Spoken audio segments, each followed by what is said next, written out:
ನಮಸ್ತೆ. ನನ್ನ ಕರ್ನಾಟಕದ ಜನತೆಗೆ ಹಣೆ ಹಚ್ಚಿ ನಮಸ್ಕರಿಸುತ್ತಾ ಇಂದು ಪರಿಸರ ಉಳಿವಿಗಾಗಿ ಎಲ್ಲ ಕನ್ನಡ ಸರ್ಕಾರಿ ಶಾಲೆಗಳಲ್ಲಿ ಗಿಡ ಹಾಕಿಸ್ಬೇಕು ಅಂತ ಪ್ರತಿ ವರ್ಷದಂತೆ ಈ ವರ್ಷವೂ ಕೂಡ ಜೂನ್ ಜುಲೈಯಲ್ಲಿ ಕನ್ನಡ ಸರ್ಕಾರಿ ಶಾಲೆಗಳನ್ನು ಗುರುತಿಸಿ ಆ ಶಾಲೆಗಳಿಗೆ ಗಿಡ ಹಾಕಬೇಕು ಎಂಬ ಒಂದು ಸಂದೇಶವನ್ನು ಸಾಮಾಜಿಕ ಜಾಲತಾಣದಲ್ಲಿ ಕೊಟ್ಟಿದ್ದೆ. ಹಾಗಾಗಿ ಈ ವರ್ಷವೂ ಕೂಡ ಜುಲೈ ಕೊನೆ ಬಂದಿರುವುದರಿಂದ ಎಲ್ಲ ಹಲವಾರು ಕನ್ನಡ ಸರ್ಕಾರಿ ಶಾಲೆಗಳನ್ನು ಗುರುತಿಸಿ ಇಂದಿಗೆ ಎಲ್ಲ ಶಾಲೆಗಳಿಗೂ ಕೂಡ ಆವರಣ ಇರುವಂಥ ಜಾಗಗಳನ್ನು ಗುರುತಿಸಿ ಆ ಶಾಲೆಗಳಿಗೆ ನನ್ನ ಕರ್ನಾಟಕದ ಜನತೆ ಆಶೀರ್ವಾದದೊಂದಿಗೆ ಮತ್ತು ಅರಣ್ಯ ಅಧಿಕಾರಿಗಳ ಸಹಕಾರದಿಂದ ಶಾಲೆಯ ಸಲಹೆ ಪಡೆದು ಗ್ರಾಮದ ಜನತೆ ಒಗ್ಗೂಡಿ ಶಾಲೆಯ ಮಕ್ಕಳ ವಿದ್ಯಾರ್ಥಿಗಳ ಜೊತೆಯಲ್ಲಿ ಗಿಡ ಹಾಕಿಸುವಂಥ ಕೆಲಸವನ್ನು ಮಾಡಿದ್ದೀವಿ.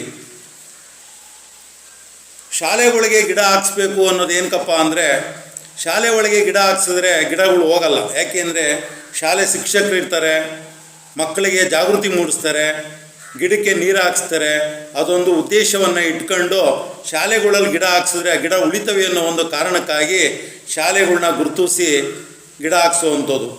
ಹಂಗಾಗಿ ದೇವಸ್ಥಾನಗಳು ಮತ್ತು ದೇವಾಲಯಗಳು ಎಲ್ಲಿ ಜಮೀನುಗಳು ಖಾಲಿ ಇರ್ತವೋ ಅಲ್ಲಿ ಹಲವಾರು ಸಸಿಗಳನ್ನೂ ಹಾಕ್ಸಿದ್ದೀವಿ.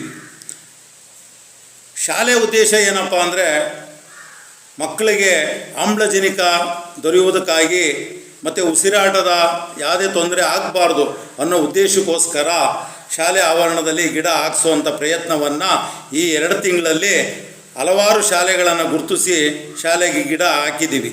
ಅದಕ್ಕಾಗಿ ಬಂಧುಗಳೇ, ಪ್ರತಿಯೊಬ್ಬರಿಗೂ ನಾನು ಹೇಳೋದೇನಪ್ಪ ಅಂದರೆ, ನನ್ನ ಕನ್ನಡದ ಜನತೆಗೆ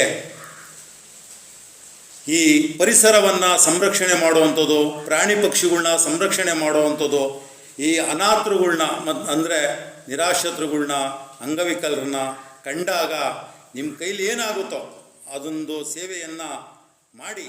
ಯಾಕೆ ಅಂದರೆ ಮುಂದಿನ ಒಂದಷ್ಟು ಪ್ರಕೃತಿ ಉಳಿಸುವುದಕ್ಕಾಗಿ ನಿಮ್ಮೆಲ್ಲರ ಸಹಕಾರ ಬೇಕು. ನಿಮ್ಮೆಲ್ಲರ ಸಹಕಾರ ಇದ್ದರೆ ನಾನು ಈ ಮುಂದಿನ ದಿನಗಳಲ್ಲಿ ಇನ್ನಷ್ಟು ಹೆಚ್ಚಿನ ಸೇವೆಗಳನ್ನು ಮಾಡೋಕ್ಕೆ ಸಾಧ್ಯ. ನಿಮ್ಮ ಸಹಕಾರ ಇಲ್ಲಾಂದ್ರೆ ನಾನೇನು ಮಾಡೋಕ್ಕಾಗಲ್ಲ.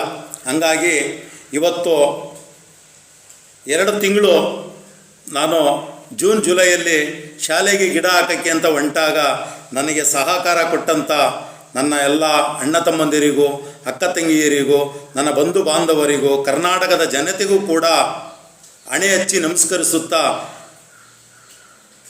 ಶಾಲೆಗೆ ಗಿಡ ಹಾಕೋಕ್ಕೆ ನನ್ನ ಜೊತೆ ಬಂದು ಸಹಕರಿಸಿದಂಥ ನನ್ನ ಆತ್ಮೀಯರಿಗೂ, ನನ್ನ ಸ್ನೇಹಿತರಿಗೂ ಮತ್ತು ಎಲ್ಲ ಸಮಸ್ತ ನಾಡಿನ ಜನತೆಗೂ ಕೂಡ ನನ್ನ ಹಣೆ ಹಚ್ಚಿ ನಮಸ್ಕರಿಸುತ್ತಾ, ಪ್ರಕೃತಿ ಉಳಿಬೇಕು. ಪ್ರಕೃತಿ ಉಳಿದ್ರೆ ನಾವು, ಪ್ರಕೃತಿ ಇಲ್ಲ ಅಂದರೆ ನಾವಿಲ್ಲ. ಅದಕ್ಕಾಗಿ ಇದೊಂದು ಅಭಿಯಾನವನ್ನು ಮಾಡಿ ಈ 2 ತಿಂಗಳು ಹಲವಾರು ಶಾಲೆಗಳನ್ನು ಗುರುತಿಸಿ ಗಿಡ ನೆಡೆಸುವ ಕಾರ್ಯಕ್ರಮವನ್ನು ಮಾಡಿದ್ದೀವಿ. ತುಂಬ ಧನ್ಯವಾದಗಳು. ಮುಂದಿನ ಸೇವೆಗಳನ್ನು ವಿವರವನ್ನು ನಿಮಗೆ ತಿಳಿಸುತ್ತಾ ಹೋಗ್ತೀನಿ. ಬಂಧುಗಳೇ, ಇನ್ನು ಮುಂದೆ ನನ್ನ ಕಾಯಕ ವನ್ಯಜೀವಿಗಳಿಗೆ ಆಹಾರ ಹಾಕುವಂಥದ್ದು.